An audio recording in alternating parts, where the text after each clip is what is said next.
to Fantasy Filmball. My name is Dyl, and before we dive inside today's review, I just want to say if you're new here on this channel, we cover awards season from top to bottom, and coming out next week is going to be our final Oscar predictions. That's something that you do not want to miss. Currently, YouTube tells me about 53% of our audience is currently not subscribed, so if that's you, you want to get on that. One, it helps this channel continue to grow. Two, at least you can go back to some of our previous Oscar final prediction videos. We have a pretty good track record of calling those 50-50 races, and this year we got a few of them, whether it's best actor between Timmy and Michael B. Jordan, whether it's best supporting actress where we got 3 women in contention, or any of the other Oscar categories that you may be scratching your head at this moment. We gotcha. You just gotta stay tuned to next week. But here today with The Bride, let me set the mood real quick. Following a 2025 in which Warner Brothers, headed by David Zaslav and with support from Mike DeLuca and Pam Abdy, gifted us one big budget auteur-driven blockbuster after another. I mean, just look at all of these #1 openers in a row from talents like PTA, Ryan Coogler, Joseph Kosinski. Warner Brothers dominated 2025. But now we're about 3 months into 2026, and their slate so far belongs to divisive, up-and-coming female directors. The studio has shown to bet on the talent behind the camera 2 years in a row, handing out some of the biggest budgets of their careers. And now with these two in 2026, letting them put their own personal spins on iconic book-to-screen adaptations with, some sort of a punctuation in the title. Whether it's the quotation marks around Wuthering Heights or now the exclamation point after The Bride. Maggie Gyllenhaal returns to the director's chair following her critical darling, The Lost Daughter. This time she delivers a bold new flick starring soon-to-be Academy Award winner Jessie Buckley as the Bride of Frankenstein. And I want to preface everything I'm about to say by starting off with what I do enjoy about The Bride, because I'm sure now that the official review embargo has officially lifted, you're going to see a lot of hate on this movie. The vibes in the room were not very good. The social reactions on embargo day were not very positive, and I can kind of feel there's going to be a lot of negativity thrown this movie's way. Some of it may be warranted, and some of it might not come from the best place.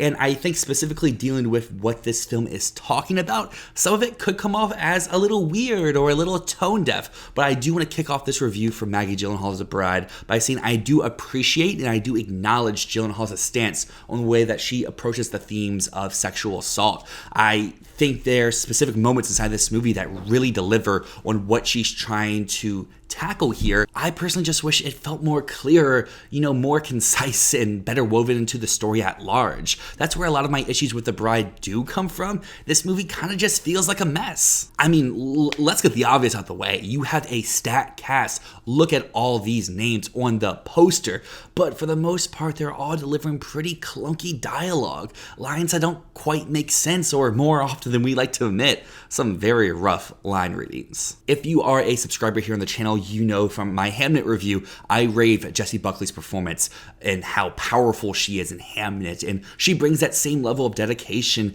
and craft to this movie as well. She's electric in The Bride, hitting every point on the emotional spectrum. At times, she feels manic. At others, she's deeply relatable. The problem isn't her effort, it's what she's saying and what she's doing just often do not work or come across the way that I think it was intended. You can tell Jessie Buckley is giving her all in every single scene, shifting between personalities, screaming and yelling, and then pulling back into something a little bit more reserved and self-conscious. She's doing everything you would want from an actor in a showcase performance like this, which almost makes it more baffling when the film around her just feels so odd and weirdly stitched together. And of course, you have Christian Bale as Frankenstein. We've seen this man bulk up. We've seen him slim down to medically, alarming weights and completely lose himself in one role after another. And here inside The Bride, he does the same. You feel like his Frankenstein has been through the ringer for over 100 years. You feel his loneliness and his desperation, his longing to share the small moments in life with someone else. But as this story goes on and progresses, it feels like what the character is given to do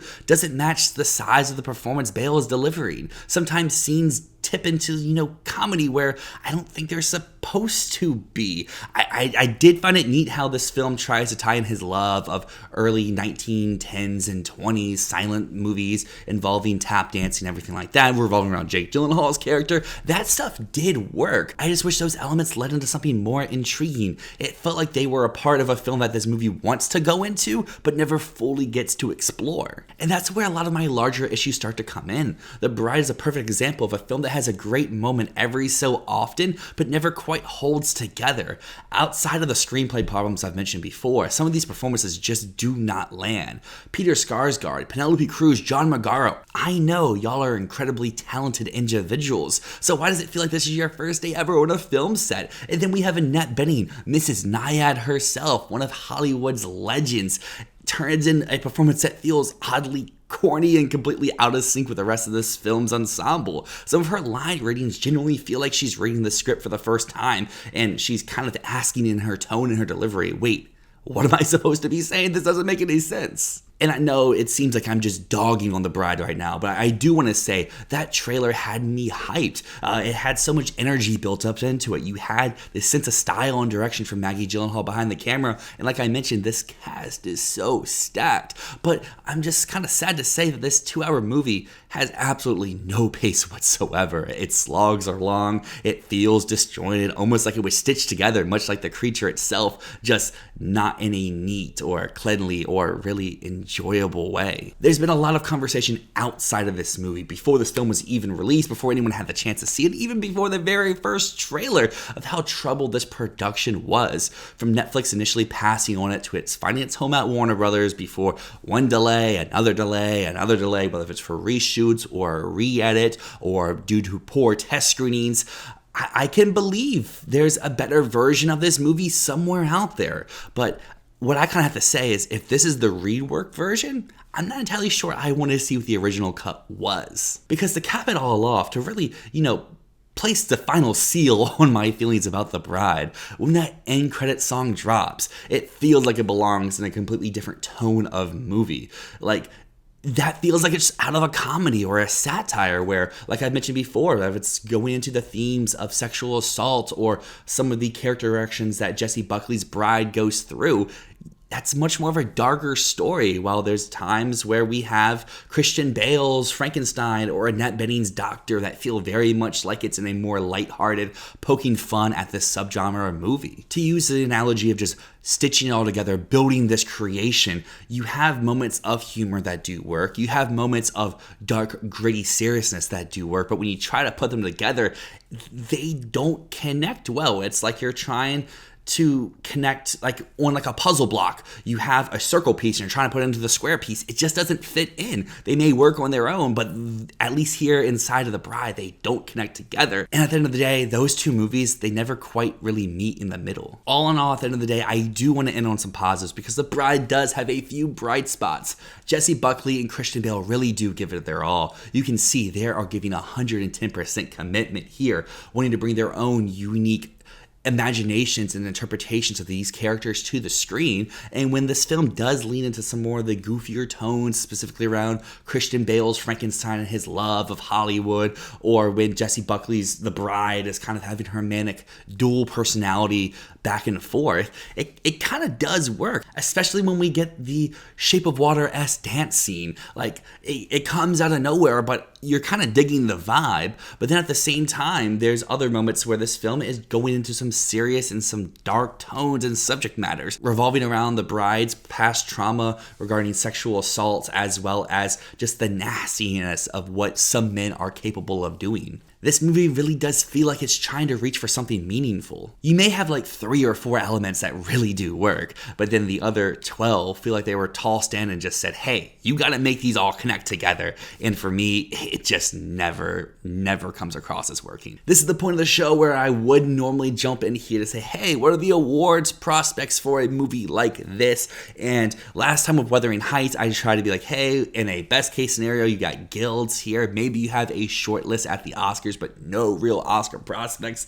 Here with The Bride, I don't even know if I can say like something. Like, maybe the makeup and hairstyling can pop up at the Makeup and Hairstyling Guild when they split off into like their 3 or 4 separate categories. But like the production design didn't really feel much to me. Like, I know they did shoot on sets, but a lot of it feels like green screen set extensions more so than actual physical locations. The cinematography, oddly enough, kind of reminded me of Joker, and I think it worked more in Joker than it did here. I was expecting more color pops, more vividness on the screen. There's times where this film does dip into black and white, but it feels disjointed when it does. It uses it in a specific manner with Jesse Buckley's character, but outside that, it tries to use it in other scenes, and it doesn't work in those other scenes. As I mentioned before, the pacing and the editing wasn't for me. Maybe sounds, but again, sound is something that is where we can bring in a lot of the blockbusters. So I just think at the end of the day, this is not an awards film. I think Warner Brothers knew that. I think that's the reason why they pushed it from last year coming out in October